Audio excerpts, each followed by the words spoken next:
Monsieur Amadou Ba, ancien Premier ministre, ñuy wax mbooloo mi que ni Monsieur Abdoulaye Daouda Diallo mu ngi ci mbooloo mi, ancien président du Conseil économique, social et environnemental, moom tamit dina jël kàddu.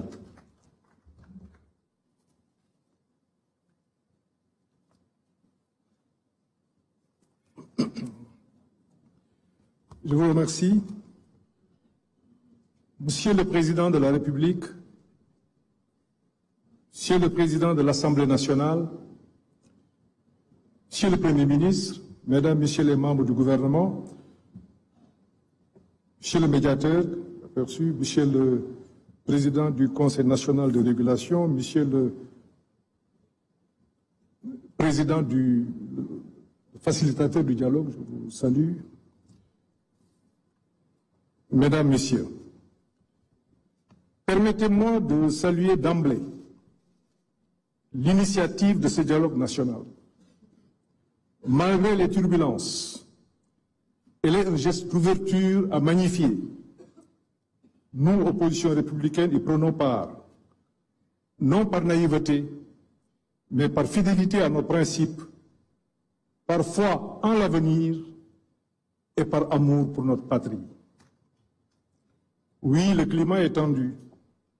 Oui, il y a des arrestations, les restrictions de liberté interpellent. Mais justement, plus le contexte est difficile, plus le dialogue devient une nécessité. Refuser de dialoguer, c'est entreprendre l'impasse. Y prendre part, c'est assumer sa part de responsabilité devant la nation.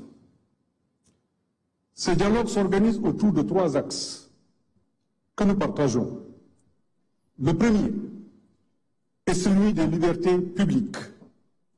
Mais que veut une démocratie où on arrête des opposants, où des journalistes, des chroniqueurs sont convoqués, parfois détenus pour avoir fait le travail? Nous appelons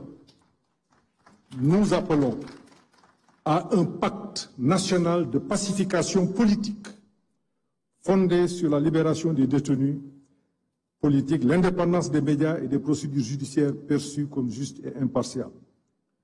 Le second axe porte sur le système électoral.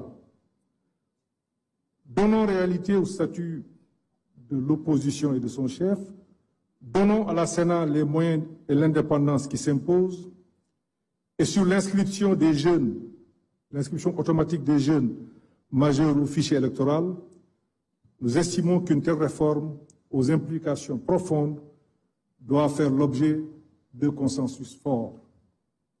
Le troisième axe est la refonte institutionnelle. Il est temps de rendre nos institutions plus légitimes. Cela suppose de renforcer une proposition, la proportionnelle dans l'élection des députés et ou d'introduire un second tour dans le scrutin majoritaire. De même, la Haute Cour de justice doit être réformée, sa composition, aujourd'hui alignée sur la majorité parlementaire, ne garantit pas l'impartialité attendue. Au demeurant, n'oublions pas que c'est notre système démocratique actuel qui a permis les grandes alternances de notre histoire. Il a porté au pouvoir les gouvernants d'hier comme il a permis l'accession du pouvoir actuel. C'est un héritage précieux, fruit des luttes, des réformes, des sacrifices consentis au fil des décennies. Que l'on soit au pouvoir ou de l'opposition, nous devons ensemble préserver cet acquis. Mais au-delà des questions politiques, l'enjeu central de mon point de vue reste économique. C'est pour cela que j'avais souhaité et proposé l'inscription de cette question à l'ordre du jour du présent dialogue. J'espère et souhaite vivement une mobilisation de tous les acteurs autour de ce sujet. Le Sénégal fait actuellement face à des pertes d'emploi, une dette croissante et une situation budgétaire préoccupante sur fond de vulnérabilité externe. On peut ne pas s'entendre sur les causes, mais il faut qu'on s'accorde sur les solutions. Ainsi, votre nouveau référentiel stratégique de l'action publique devrait être, de mon point de vue, mieux partagé pour améliorer sa mise en œuvre pour l'intérêt de tout le monde. De même, un pacte national sur l'emploi productif qui mobiliserait tous les acteurs autour des secteurs à fort potentiel serait vivement opportun. Enfin, une réforme de la politique budgétaire me semble être nécessaire et urgente.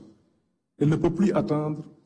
Il y va de notre souveraineté et je sais que, Monsieur le Président de la République, vous tenez particulièrement à cette question. Toutes ces questions pourront faire l'objet d'échanges ultérieurs.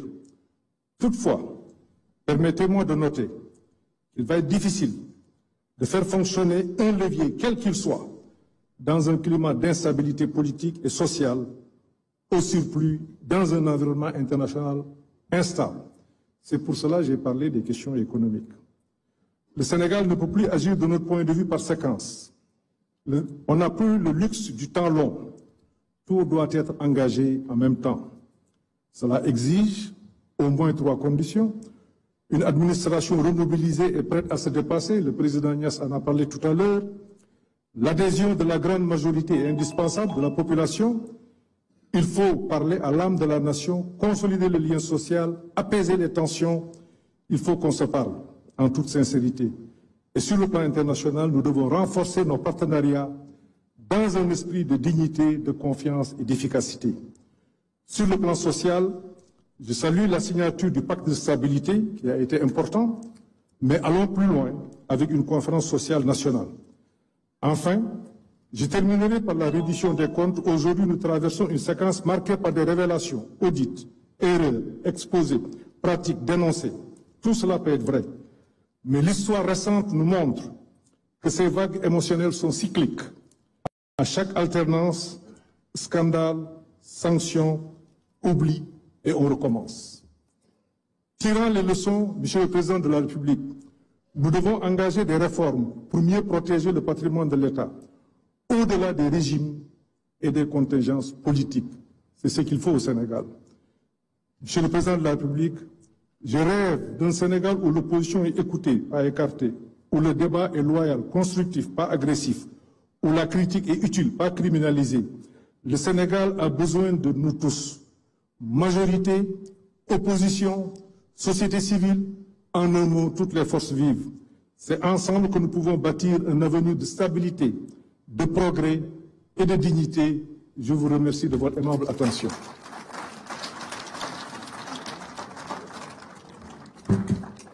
Merci beaucoup, M. Amadou Ba, ancien Premier ministre. Ñu jox kàddu gi Madame Aminata Mbengue Ndiaye,